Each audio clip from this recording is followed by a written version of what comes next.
Félix García Morillón, ¿qué hay? Buenos días. Hola, buenos días, Manolo. ¿Cómo estás? Pues estamos, que ya es bastante. Sí. Vamos vamos a contarle cosas a la gente Ujú. y vamos a seguir un poco con lo que hablábamos el último día. La gente quizás no lo recuerde, o sí, que hablábamos del asunto de la vivienda. Sí. Y tú propones seguir hablando del tema, pero bajar un escalón más, bajar O pues dos o tres, como aquel que dice, o dos o tres, desgraciadamente. o dos o tres. Sí. Vamos a hablar de los sin hogar, del sin hogarismo, de la gente que no tiene vivienda, pero además no tiene vivienda y vive en condiciones muy fastidiadas, o bien en la calle, o bien en albergues, o bien de mala manera en pisos Hmm. o edificios semidirruidos, etcétera. En fin, tú mismo, Félix, empieza. Bien, sí, es una continuación. Realmente, cuando se habla del problema de la vivienda, y me parece que yo comentaba en este programa, sí, creo que fue aquí también, que de alguna manera la vivienda no es un lujo, es una necesidad. Es decir, Sí, no hay, o sea, que no estamos hablando de que quiero hacer un crucero por el Nórdico, por el Mediterráneo, ¿no? O visitar el Iguazú, que me apetece mucho, no. Estoy hablando de que quiero una casa. ¿Eh? Y entonces, la cuestión estriba es que si el otro día estábamos diciendo de que hay gente que tiene dificultades enormes para encontrar una casa, algunos terminan por no encontrarla y terminan buscando fórmulas extrañas o no se independizan o viven. Hay muchas soluciones muy extrañas, ¿no? Pero es que hay una categoría de alguna manera un poco más fuerte que es lo que se llama las personas sin hogar, ¿no? mm, Y curiosamente a mí me llamó la atención porque encontré un artículo de la revista Educación Social reciente, en el número 17 de la revista, me parece, bueno, es reciente, que plantea, expone los hallazgos de un proceso de investigación-acción y de trabajo en calle con personas sin hogar. Es decir, investigación-acción es un modelo de investigar, la realidad social sobre todo, en el que el investigador y lo investigado, o las personas, la persona que investiga y las investigadas, interactúan. Es decir, no va el técnico, hace las preguntas, se va y hace el informe, sino que hay una relación para que la participación sea más real y para que afloren problemas que normalmente no afloran, ¿no? Entonces, lo hace, es una investigación que la hace con personas, en concreto en el País Vasco, ese artículo, ¿eh? Habrá en todas partes del mundo hay artículos sobre esto porque hay mucho escrito sobre este tema, ¿no? Pero habla de esa situación y lo que quiere es las inquietudes que esos trabajadores, el equipo de intervención en calle de Biztegui, o sea, son gente que está trabajando en la calle con la gente que está en la calle. No es que esté en un albergue ni en una residencia, no, está en la calle, donde se encuentran un grupo no despreciable de esta gente, ¿no? Entonces, el primer problema, la primera dificultad, la inquietud, es que nota la gente que vive en la calle, los trabajadores que están con ellas, ¿no? Que hay un rechazo social creciente a las personas que están en la calle y que otras que están viviendo en la calle, ¿no? O sea, hay un rechazo. No hay mirada de compasión, ¿eh? por parte del resto de la sociedad, por parte de Sí, la por gente. parte general de la gente, ¿no? Mm, No hay ni siquiera esa mirada que dices, madre mía, de pena, no sé, lo que quieras, ¿no? Que te entristece o que te pone mal el cuerpo. No, es que hay rechazo, o sea, como que el rechazo que de alguna manera pretende como si no existieran, o sea, no lo veo, o pretende de alguna manera mostrar que al final el problema que tengan es suyo. Y ellos, esas personas serán las, las culpables de él, ¿no? Incluso tú sabes que ha habido en algunos contextos, últimamente no salen esas noticias, pero de vez en cuando salen, de personas pobres vapuleadas, incluso quemadas en la calle. sí, Afortunadamente no es frecuente, no. pero lo hay, ¿no? Están esas que están en un cajero y entran dos y las dan de palos, ¿no? Entonces, entonces, esa creciente rechazo, ¿no? Hace también que se vayan desalojando hacia zonas no transitadas, naves abandonadas. En Madrid ya se terminó en un pueblo, ¿no? El famoso la Cañada Real. O sea, se las va expulsando cada vez más lejos y que los haya, pero no en mi barrio. Luego, otra preocupación de los que trabajan es que les falta tiempo, espacios para poder distanciarse del trabajo. Es un trabajo que quema mucho, porque de alguna manera estás contactando con la gente, los genuinos, no sé cómo llamarlos, perdedores, bueno, sí, los que están perdiendo en la vida, ¿no? Los que están en condiciones que nadie se merece, ¿no? Y yo no creo que se las merezcan ellos, ¿no? En algunos casos puede la gente decir que está sumidos en la droga, pero al final no sabe si la droga viene después o antes. No sé si, porque igual es la droga lo que termina. Igual el famoso alcohol es un anestésico al final, ¿no? Si terminas lloviendo mucho, al final es que no te enteras de nada, caes redondo, ¿no? Y cuando estás pasando frío y agradable, pues te caes redondo y no te enteras. Y mañana será otro día, ¿no? Entonces, los trabajadores con la calle se agotan, tienen, piensan dejarlo porque piensan que no merece la pena y también buscan, en la investigación se buscan momentos para reflexionar, para ver los aciertos, para ver las debilidades, cosas que se podrían hacer. En ese sentido es un trabajo bonito, ¿no? Porque vas enterándote mucho de esas inquietudes de los equipos de calle y se realizan talleres para analizar los problemas y se van buscando intentos de alguna manera de solución, ¿eh? Y también se intenta hacer debates públicos, presentar el problema, ¿no? Se busca la participación, que no queden ahí tanto las personas sin hogar como las personas que están con ellos, no queden en una especie de limbo del que nadie quiere saber nada. Y bueno, cuanto menos me entere, cuanto menos sepa, mejor. Entonces, esa es la situación, ¿no? Entonces, es gente que primero tiene que decir de la gente que se encuentra por la calle con quién va a intervenir, porque no puede intervenir con todos, porque hay más de los que tendrían capacidad, ¿no? Y entonces tienen que valorar cuál es la situación de las personas concretas con las que van a trabajar, ¿no? Hay a continuación un proceso de acompañamiento, perdona. Es decir, intentar estar con ellos, ¿eh? Intentar estar con ellos, estar presentes, buscar apoyo, fundamentar una relación más privada y de privacidad del propio mendigo o sin hogar, ¿no? Sin hogar es el término quizá mejor. Y confiar, ser honestos, todo lo que se pueda y buscar algún equilibrio, ¿no? Y luego al final viene la fase baja la intensidad de intervención hasta que se finaliza, porque no se puede aguantar más. Porque hay un momento en que, de alguna manera, terminas medio quemándote y tienes que salir un poco adelante buscando un descanso y volviendo a empezar, ¿no? Entonces, como te digo, es una situación que merece la pena tener en cuenta porque hay mucha gente, ¿no? Y haciéndolo, no me acuerdo cuánto, unas decenas de miles de personas lo están haciendo, en nuestro país. Y entonces pertenecerían a lo que se hizo, era el estudio, ¿no? Pertenecería a lo que se llama el tercer sector. ¿Eh?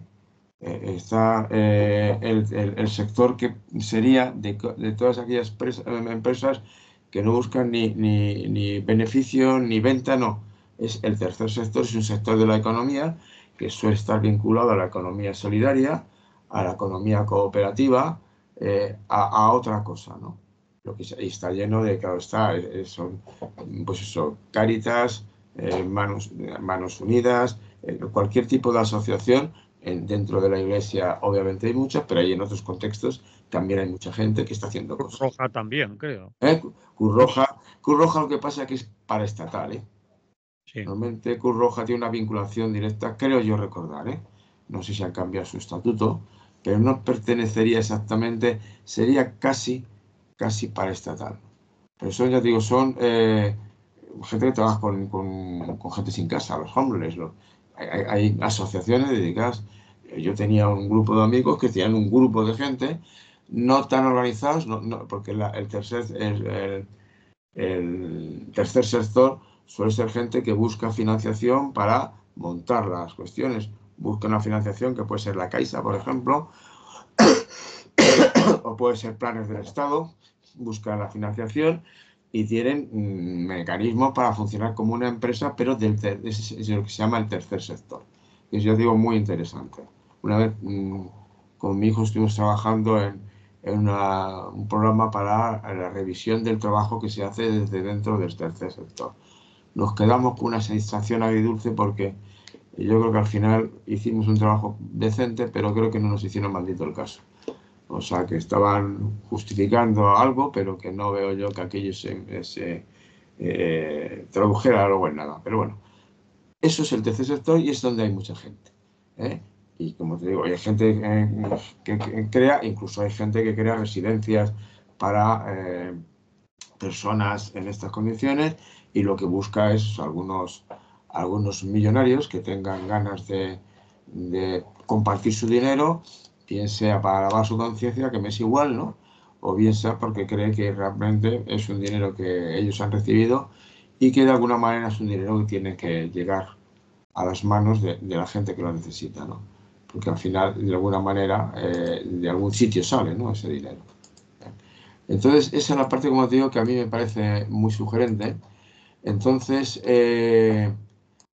también es importante la dificultad de definir. Entonces, a nivel europeo, se ha hecho un esfuerzo muy grande porque en estos momentos para la Unión Europea es uno de los problemas graves de la Unión Europea.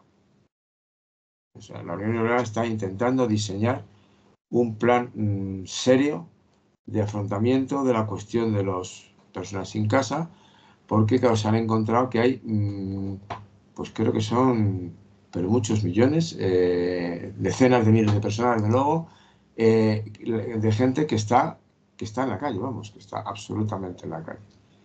Y que la Unión Europea necesita de alguna manera dar una respuesta y me parece que estaba aquí el dato, 895.000 personas hay en la Unión Europea que viven en la calle. 895.000. Es un número. No estamos hablando de 2 o 3. Sí. Y además el tema afecta, y eso también es muy importante, y España ahí está, digamos, en el pelotón de cola. La población que está en riesgo de pobreza o de exclusión social, que sería la gente que estaría en estos niveles, pues mira, de momento aumento el tamaño, bueno, no lo puedo aumentar en estos momentos, sí lo voy a aumentar para verlo mejor. Pues por ejemplo, Chequia, pongamos por caso, la República Checa, tiene un 10%, un 10,7% de su población. Pero en la cola está Rumanía con el 34,5%. ¿Pero esos son gente que vive en la calle? En la calle totalmente, entre la calle y en la pobreza máxima. ¿O en la pobreza máxima? En la pobreza máxima. Que Está en los peores. no son necesariamente gente sin hogar que viva en la calle. Algunos, lo que pasa es que también habría que distinguir en las cuestiones de... Hay 3 niveles de estar sin hogar, y entonces según el nivel en el que te sitúes, hay un nivel que realmente estás en la calle, hay otro nivel que estás entrando y saliendo de residencias, hay otro nivel en que has ocupado alguna zona abandonada, es decir, que hay niveles ahí. Y entonces, de alguna manera, hay gente eso que a veces sale un anuncio, una noticia triste de que se ha puesto a arder una nave porque había allí gente viviendo en condiciones infames y han prendido fuego para no tener frío y se les ha desmadrado, ¿no? Son esas noticias que de vez en cuando aparecen en la prensa, ¿no? Entonces, pues digo, hay un nivel de la gente que está literalmente en la calle. Duerme donde pueda, en un portal de un banco, se enrolla una manta y está en un descansillo. yo alguna vez te lo he comentado, que yo los veo por mi barrio. No hay muchos, pero hay unos cuantos y además los tienes más o menos localizados donde están. ¿Eh? Y luego estaría gente que vive un hogar que no reúne las condiciones suficientes, que puede tener problemas de suministro de luz, de energía eléctrica, que puede tener, desde luego, sin calefacción. Y entonces, en ese sentido, a lo mejor tiene una vivienda, pero un hogar en el que hay además unas condiciones de vida. O sea, tú puedes abrir una nevera y encontrarte comida, ¿no? Pero resulta que abres la nevera y no te la encuentras, en el supuesto que la tengas, ¿no? Y por eso digo que hay niveles de degradación. Entonces, este dato que te estaba dando en principio es de los que están en la pobreza y no especifica con detalle el gráfico que te estaba dando en qué nivel de pobreza se encuentran. Pero volviendo a la cuestión, te decía, Grecia el 28,3 y la cuarta en peor situación es España, con 27,8% de su población. O sea, en España es un problema grave. ¿La cuarta empezando por abajo o la ¿Eh? cuarta? La Es la cuarta. cuarta por abajo. La cuarta por abajo, esta Rodeado, categoría incluye, ¿rodeada de qué países has nombrado? pues por detrás Grecia, Bulgaria y Rumanía, Sí. y por delante Lituania, que tiene 1,5 puntos menor, Italia, que tiene 2,5 puntos menor, y Lituania. Y Mm. Portugal. O sea, los 10 países más bajos, Portugal, Lituania, eh, Italia, Latvia, Letonia. Latvia debe ser Letonia, ¿no? Mm. España, Grecia, Bulgaria y Rumanía. Esos son los peores. ¿Eh? Irlanda tendría el 20%, que tampoco está mal, ¿eh? O sea, que Francia el 19,2%. Y se quedan por aquí, están fuera, obviamente. Finlandia tiene el 14,2% y es uno de los países en los que prácticamente ha desaparecido el sinhogarismo, pero no la pobreza. Ujú. O sea, desde luego todos los que están sin hogar son pobres, evidentemente. Entonces ya digo, es una solución brutal a la que no se encuentra solución y obviamente yo supongo que no se encuentra solución, pero la hay. Porque, bueno, puede haber, tendría que haberla, porque casi si me apuras es prioritario. Una casa, una vivienda y un salario para poder subsistir, o unos ingresos para poder subsistir, pues es que si hay menos, ya te pasas a incluirte en los menesterosos.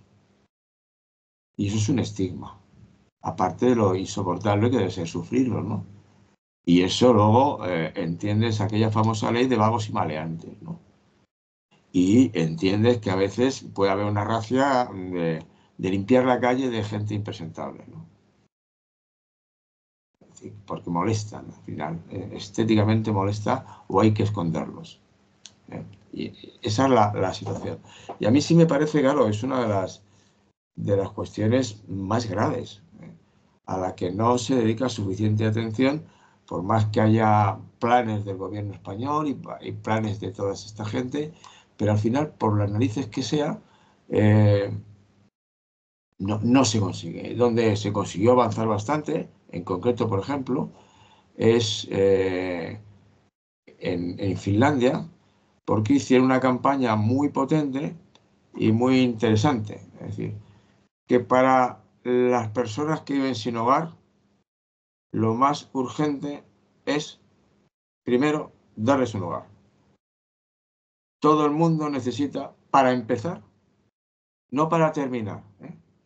Eso fue un programa en Finlandia, el Housing Fair, la casa va primero. Con la pandemia se acentuó el tema, la urgencia, ¿no?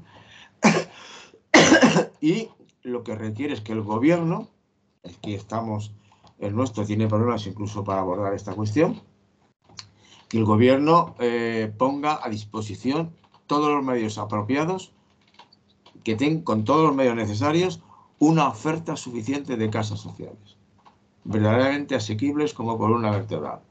Eso tendría que ser la propuesta de que los que alquilan vivienda bajen un 40% en los precios de la vivienda, es una especie de obra social robando a los ricos, ¿no? Como Robin Hood, roba a los ricos y se lo da a los pobres. Eso en el caso de Robin Hood tiene sentido porque además elegía muy bien a los ricos. Pero así, la medida esa, por ejemplo, pues no sé, hay gente que alquila una casa porque la tiene de herencia, la alquila a un precio justo, incluso por debajo de dinero, no presiona. Yo recuerdo a mi hijo cuando estaba independizado, el 3 y la señora cuando fue a subir con precio de mercado dijeron, no, pero no haga esto, que estamos bien aquí, que no hacemos, cuidamos la casa y la casa. Pues tenéis razón, ¿para qué os lo voy a subir? Si tampoco necesito yo el dinero. Y no le subió la casa. O sea, una cosa es que la gente lo pueda hacer, pero claro, el Estado no, ya obligatoriamente usted tiene que bajar el 40%. No, el Estado lo que tiene que hacer es una política de vivienda y disponibilidad para hacer vivienda que no existe. Y viviendas además que sean asequibles.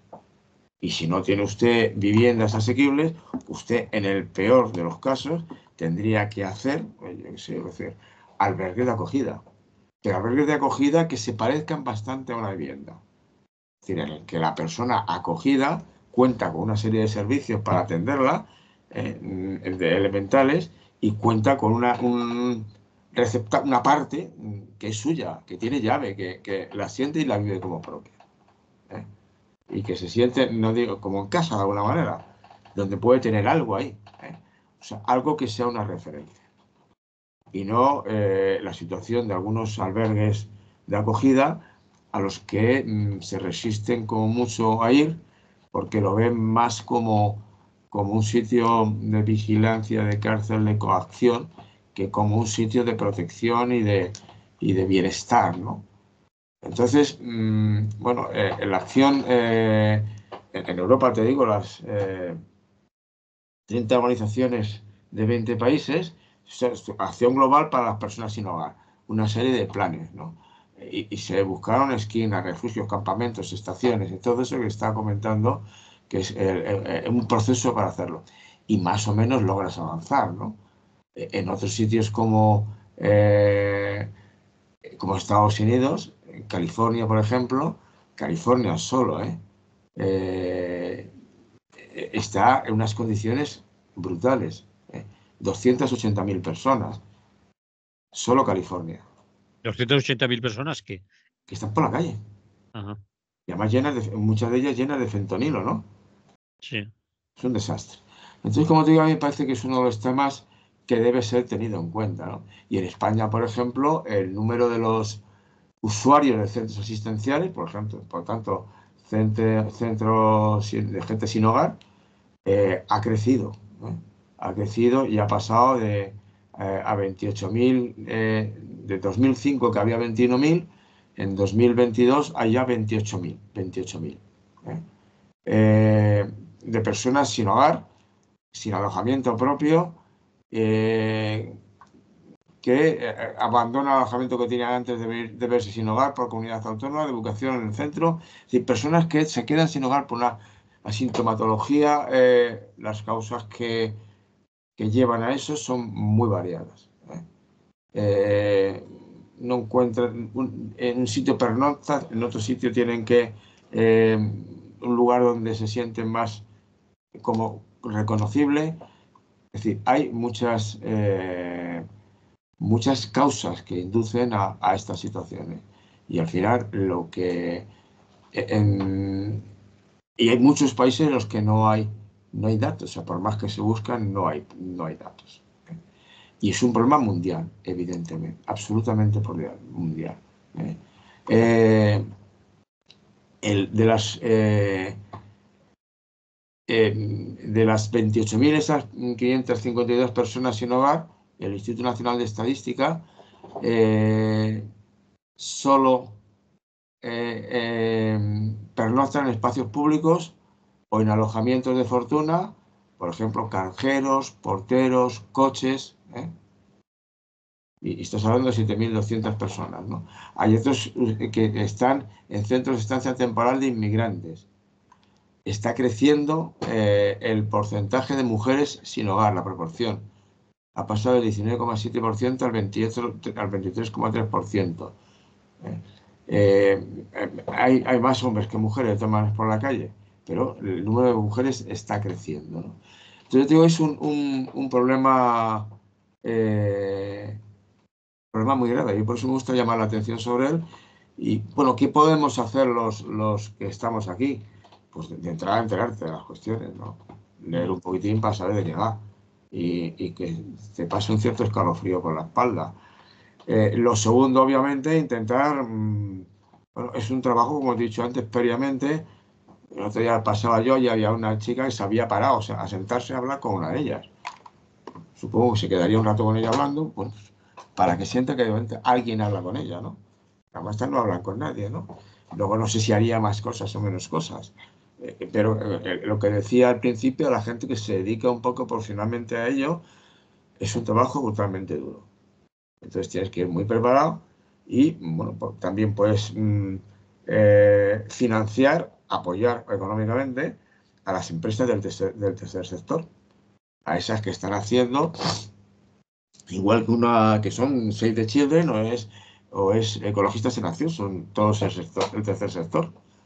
Gente que está intentando hacer cosas que no tendrían que hacer ellos, que tendría que hacerlas la sociedad. ¿Eh? O gente que organiza talleres. Yo estaba en unos talleres de eso, en una zona, en uno de los barrios complicados de Madrid, y durante un año o dos estuvimos yendo una vez a la semana a ir a una asociación, me parece que era en una biblioteca pública, estaba colaborando en un centro del municipio, creo que lo llevaban quiero recordar que eran monjas, y nosotros éramos tres particulares que cogíamos a los alumnos en peores condiciones de un instituto al lado, del barrio, e intentábamos trabajar con ellos clases complementarias para mejorar su nivel, ¿no? Es decir, eso es el tercer sector. Esa señora, nosotros no cobrábamos, supongo que algunos trabajadores sociales sí cobran, otros no, otros dedican. ¿eh? Yo recuerdo unos amigos que tenían un grupo, él era del Partido Comunista, me hace recordar en aquel momento, y era un ingeniero, o sea, de alto nivel. Y era luego estuvo muy implicado en todo el movimiento de ecologistas en acción y el desarrollo sostenible, ¿no? Y había un equipo que no sé, todas las noches o 4 noches por semana iban por las calles del centro de Madrid, sobre todo en invierno, dotados de café caliente, unos bollos, y lo iban dando hasta que se les acababa. Vale. Siempre, ¿eh? Sí, cosas hay muchas para hacer, ¿no? Pero, y sobre todo, claro, exigir al gobierno, a los gobiernos, que su primera obligación es empezar por los más pobres. Cierto. Mira qué noticia para, no sé si para concluir, pero sí para ilustrar lo que estás contando. Organizaciones que impulsaron la marcha del 13 de octubre, es decir, las recientes manifestaciones ahí en Madrid por el derecho a la vivienda, denuncian la falta de respuesta ante la crisis de la vivienda. Dicen que más de 40 organizaciones critican que Ayuso se dedique a echar balones fuera y que las propuestas del gobierno central sean insuficientes e inadecuadas para hacer frente a la subida del precio de la vivienda y del alquiler. Es decir, que todo esto que estamos hablando, las recientes movilizaciones que ha habido, importantes en Madrid, pero también en Valencia, en Canarias y en otras ciudades, que bueno, los medios de comunicación, los analistas políticos, la gente en general decía que eran movilizaciones y manifestaciones importantes, que la gente volvía a salir a la calle, que había muchas organizaciones moviéndose.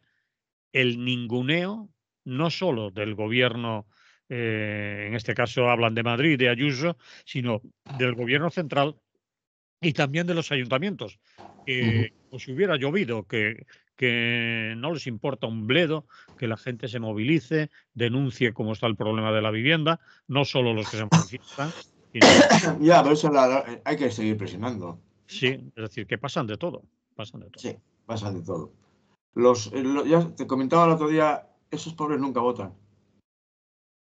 Porque nunca votan los, Eso nunca votan, entonces no son carne convencible para que me vote en las próximas elecciones. No pues, votan. puede ser una razón. Bien, ¿le ponemos música a esto? Me parece bien.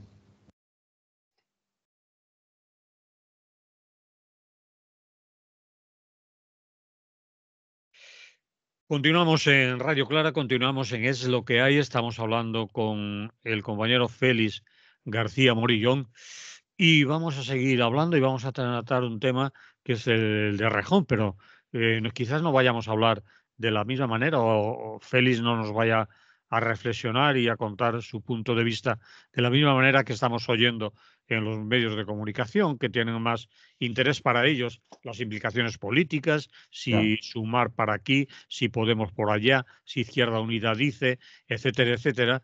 Ya sabéis que Félix, los que nos estáis oyendo, si no lo sabéis, lo recordamos, es profesor de filosofía, es doctor en filosofía, trabajado estos temas, toda su carrera profesional ha sido en la enseñanza de esta asignatura y sigue implicada en el tema. Por lo tanto, aunque no va a ser una reflexión, aunque sí de un doctor, pero no en plan doctoral, estamos en una No. radio y la gente que nos está oyendo no está tomando apuntes, pero sí te quería preguntar y podíamos hablar desde el punto de vista que puedes hacer desde tu tarea, desde tu profesión, eh, ¿qué dirías sobre esto que ha pasado o lo que A llaman mí, a mí yo es que estoy un poco perplejo en esta cuestión, ¿no? Por un lado, bueno, es un paso más en el que uno se queda deslumbrado de cómo en 15 años, en 15 no, años? en 9 años, No 10 veo. años,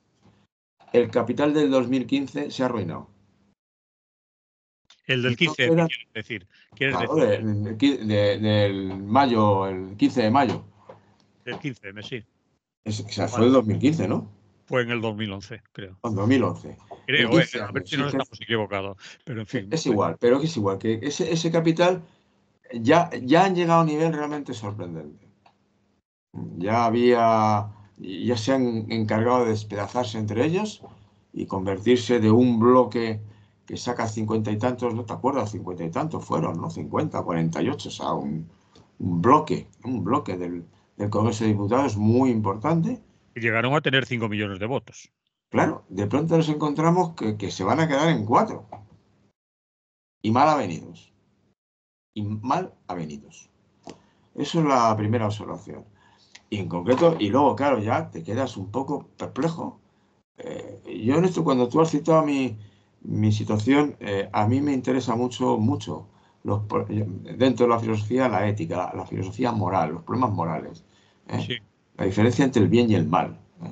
Y por De qué todas los seres humanos a veces de todas maneras, Félix, somos tan perdona, malos. cuando hablamos de moralidad, hay gente que frunce el ceño y dice, hombre, eso de la moralidad, cada uno tiene la suya, hay No, bueno, moralidades. eso, claro, no, pero yo creo que al final, esto no lo voy a discutir demasiado ahora. No, Sí, al final, hay argumentos bastante profundos y bastante sólidos empíricos para decir, no, mire usted, más o menos en todo el mundo sabe que robar está mal, que matar está mal, que no se puede mentir. Eso lo sabe sí. todo Dios. Y cuando lo hace, se busca el rollo para hacerlo. Nos justificamos maravillas, ¿no? Pero en un proceso también hay una famosa novela, El relato de Dorian Gray, en un proceso de degradación personal. El joven que hace un cuadro precioso, ¿eh? Y resulta que se convierte en un disoluto, porque era un chaval majísimo, empieza a hacer cada día más golfo, diríamos ahora, más de violencia a la mujer, de abuso de mujeres, todo lo que tú quieras, ¿no?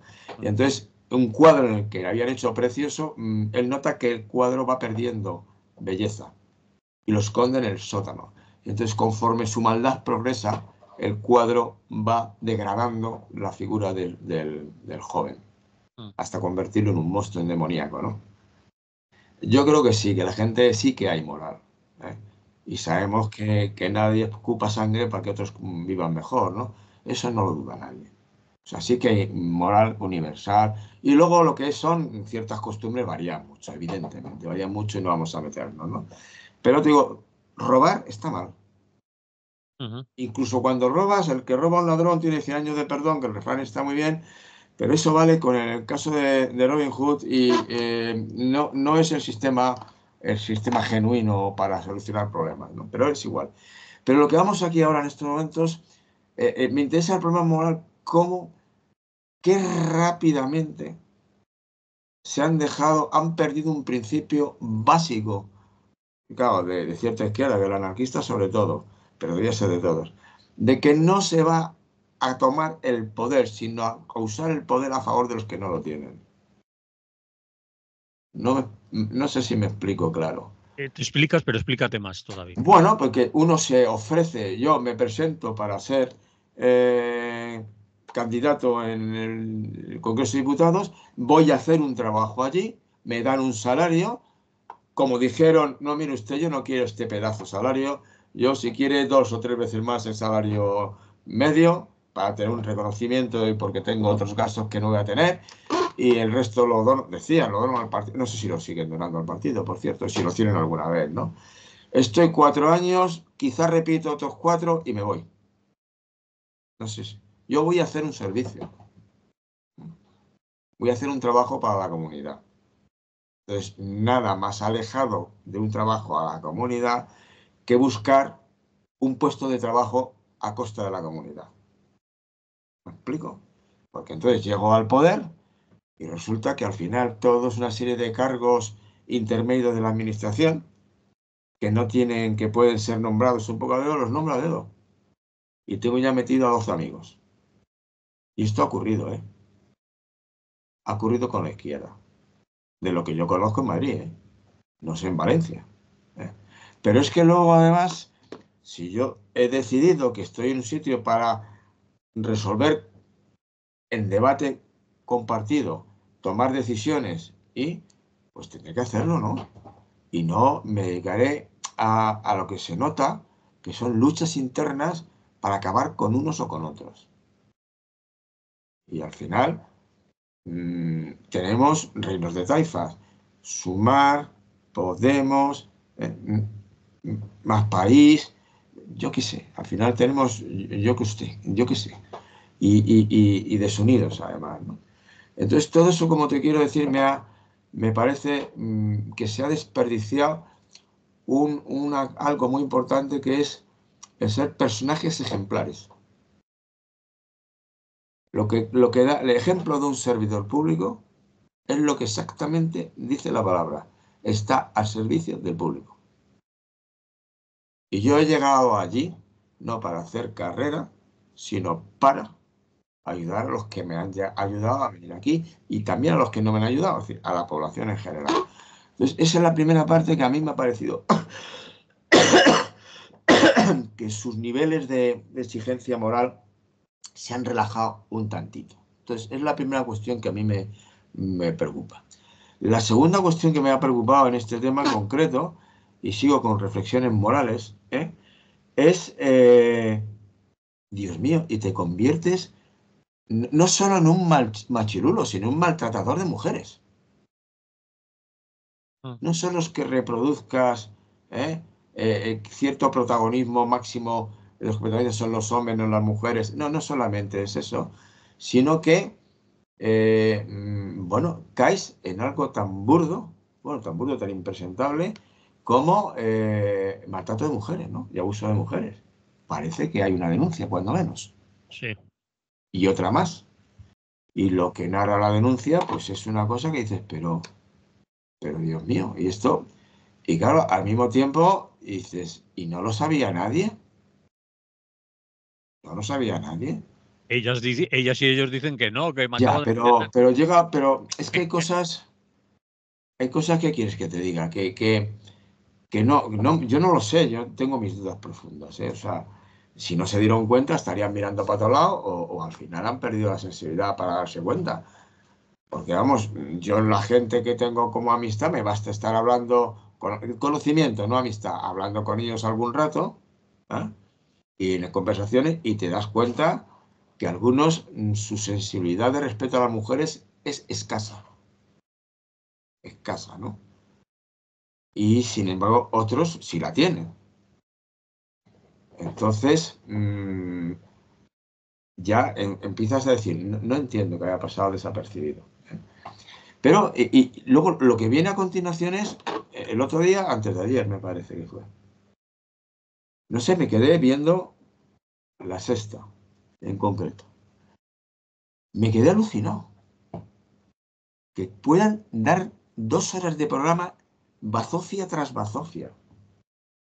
¿A qué te refieres? A ver. Pues de decir que si este dijo, que si el otro dijo, que si... Todos los trapos más sucios que pueda sacar al respecto y repitiendo una y otra vez y otra vez hablando de Errejón y otra vez de no sé qué. Digo, pero de verdad, esto merece es decir, tanta dedicación. ¿Cree que este país no tiene problemas mucho más serios que el que un señor concreto, muy importante, evidentemente, haya hecho una exhibición de comportamiento punible, de un delito? Parece ser que es un delito. ¿Eh? Pues no lo entiendo, no lo entiendo. Y además luego con la cuestión de que parece que se olvida, que en casos como este es el tema de que, claro, la presunción de inocencia, salta la presunción de inocencia. Vamos a ver. Evidentemente, la presunción de inocencia es algo muy importante. Pero la presunción de inocencia no significa que una persona especialista, que tiene que verlas ya y las va viendo, y creo que alguna vez te lo comentaba a ti y sé que se puede hacer, yo no, pero sé que hay gente que se lo puede hacer, es capaz de, con un nivel serio de acierto, decir si la declaración de una persona es verídica o no, es fiable o no. Que no, la gente que dice, claro, es que aquí viene cualquier mujer. Bueno, ves, nota rápidamente dónde están los machirulos, ¿no? Recuerdo una cena ayer, ¿no? Que alguien decía, no, es que aquí llega una mujer, dice que la ha violado y ya todo el mundo está de acuerdo que la ha violado, porque su palabra basta. Y estoy harto un poco de este tema de las feministas. No, te quedas mirando y digo, ¿lo estás diciendo en serio? No, no quisimos entrar en esta cuestión porque el círculo no aconsejaba o no encontraba la manera sensata de hacerlo, ¿no? No, hay maneras. O sea, una experta, claro, si entra, está no el comisario siquiera, sino el secretario, hay uno que no tiene ninguna formación, ninguna preparación para hacer interrogatorio ni para hacer investigación, toma declaración y apunta. Eso no, mire, casi no, claro, con eso no hay manera. ¿eh? Pues yo conozco a gente que se encarga, es profesional y ha hecho cursos y ha estudiado el tema de cómo se hace una entrevista a alguien para detectar si realmente es creíble las acusaciones que sobre él se han vertido y soy capaz de hacer una entrevista de la persona agredida para verificar la honestidad de su declaración y la veracidad. Y sí se puede, no digo que absolutamente, sino que sí se puede. Y de hecho, una de las cosas que ocurre en estos casos concretos es que a veces el indagado, cuando se da cuenta que quien le está preguntando bien, inmediatamente pide parar la entrevista y que quiere hablar con su abogado. ¿Te das cuenta? O sea, que eso de que es palabra contra palabra no exactamente es palabra contra palabra. Es la parte débil, porque en principio la parte débil, evidentemente en este tema, es la mujer. Habrá algún caso en la historia, habrá casos, pocos, de violaciones de hombres, pero no sé si hay alguno. Creo que una vez oí hablar de uno, pero no estoy seguro. Pero serán poquísimos en cualquier caso. De maltrato de hombres maltratados por mujeres y humillados, posiblemente haya más. Posiblemente haya más. Pero en cualquier caso, lo que es evidente que la que está en situación de mayor indefensión es la mujer. Y que evidentemente una mujer con un hombre a solas puede sentir miedo. Y miedo que la bloquee. No sé si creo que está clara la idea, ¿no? Entonces me parece que esto, muy bien. Es decir, no discutan ustedes tanto inmediatamente. Esto sí lo han hecho bien sí lo han hecho bastante bien los de Podemos. Por cierto, los del bando contrario se les sale la lengua, pero no lo hacen, con esa frecuencia. No, no, usted le damos de baja. ¿El bando contrario quién es para ti? Pues aquí en estos momentos los que le están poniendo a parir, el PP, el el PP, Vox, uh-huh. el PP que tiene abusadores de mujeres por un tubo como todos tendrán. O como esos empresarios que se quedaron todos en la calle. Los de Murcia, ¿te refieres? Sí, claro, es esto, pero Dios mío, Dios mío. Caso de Murcia, sí. Claro, y eso se puede saber.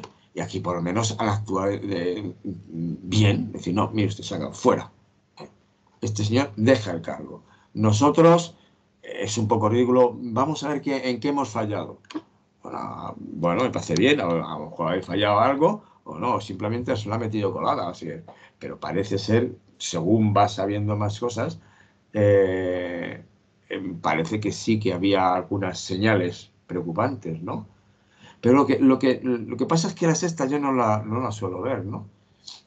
Prácticamente nada, muy poquito. Y de pronto me vi metido en un tipo de programas de cotilleo un poco degradante que no lo entendía. Y que eso daña eso es dañino para la moral pública. Es decir, esa manera de hablar, de buscar el último comentario, el otro comentario, la vuelta y tal. Sí, pero realmente ustedes están intentando solucionar un problema que es aislar a este señor, que siga su proceso de judicial y que se le juzgue y ayudar a las mujeres que son las que han sufrido, ¿no? Y no estar convirtiéndolas en una especie de feria de las vanidades. A eso me refería todo este escándalo. A mí me parece que tiene estas connotaciones morales preocupantes, ¿no? Y ¿Te que, refieres al espectáculo que se ha montado? sí, claro, el espectáculo. Medios, Y lo único que me alegro es que parece, eso sí, parece que es cierto, que va calando la idea de que con eso no se juega. Y que la mujer cuando denuncia en uno de esos casos, lo primero que hay que hacer es tomárselo en serio, con rigor y sin comentario de ningún tipo, e indagar exactamente para apoyarla y que se sienta creída y acogida. Creída como punto de partida. Si luego a lo largo de la declaración, una declaración bien hecha, no a mala leche, sino una declaración bien hecha, puedes detectar que hay ciertos puntos oscuros, pues le dejas tranquilidad y continúa la investigación, ¿no? Pero obviamente eso no es, en eso sí que hemos avanzado. Y sí que es cierto que la sensibilidad de la población respecto a esto ha crecido. En Madrid, no sé si en tu tierra lo han estrenado ahí en Valencia, el caso de Nevenka. sí, ¿Te acuerdas que la sociedad se puso contra ella, no? sí, sí, sí, sí, que se tuvo que ir de Ponferrada y todo, y el aplaudido ¿Verdad? era el agresor, el alcalde fue reelegido y a ella se la acusó de un poco de zorra, vamos, casi, casi, ¿no? Pues esa afortunadamente es la parte moral también, insisto en ello, porque la democracia sin calidad moral no funciona, ¿eh? Calidad moral en el sentido de que te he hablado antes, las cosas básicas. ¿eh? No mienta, no haga daño, pague sus impuestos porque ya ese dinero es del Estado, todas esas cosas, que son las normales. Las que todo el mundo, a todos nos han educado, generalmente nos han educado a casi todos así cuando éramos pequeñitos. Tienes que decir la verdad, eh, tienes que no hacer daño a tus compañeros, no pegues nunca. A mí me incluían lo de las mujeres no las debes pegar en tu vida, a mí me lo incluían en el recetario, ¿no? Recetario moral. Son cosas elementales, ¿no? Y entonces sí hemos mejorado, de alguna manera, y eso debiera alegrarnos a todos y seguir mejorando porque, insisto, una sociedad, la democracia sin moral, sin comportamientos moralmente dignos, se convierte en batiburrillo en el que medran las revistas, medran los que hacen estafas, los que se llevan dinero público para el bolsillo, proliferan los insultos en vez de las discusiones, proliferan una serie de cosas que al final dices tú, no, aquí no se puede vivir. Es decir, no es un lugar vivible en el que cuando tenemos un problema nos sentamos, dialogamos y decidimos, ¿no? No, aquí nos sentamos, nos damos de bofetadas y al final a ver qué sale, ¿no?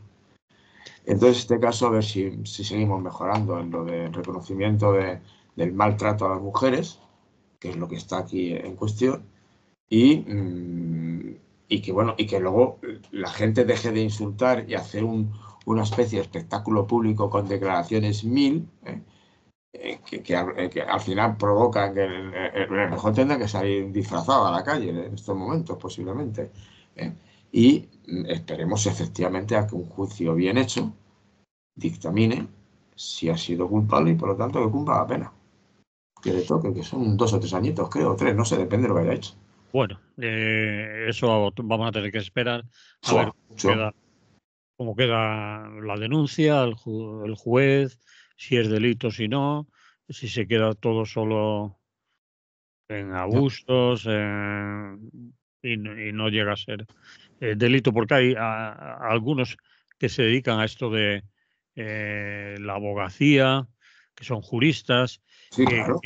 que tienen dudas sobre si todo eso al final va a concluir en delito como tal. Claro, Sí, porque la justicia es complicada. sí, que no es fácil pasar de lo que deseamos o creemos los que no estamos en el ajo a lo que después los técnicos y los que Claro, saben. porque hay grados y los técnicos tienen que respetar la ley. Oiga, es que Sí. este grado no se le puede aplicar. Le Ujú, gustaría a usted, pero es que no es lo que ha hecho. ujú. Bueno, pues eso lo vamos a dejar aquí. Vamos a Sí, terminar, Félix. de ¿Vale? acuerdo. Muy bien. Pues Pues tengáis un buen día, todas y todos. igualmente. Hasta la próxima. Hasta la próxima.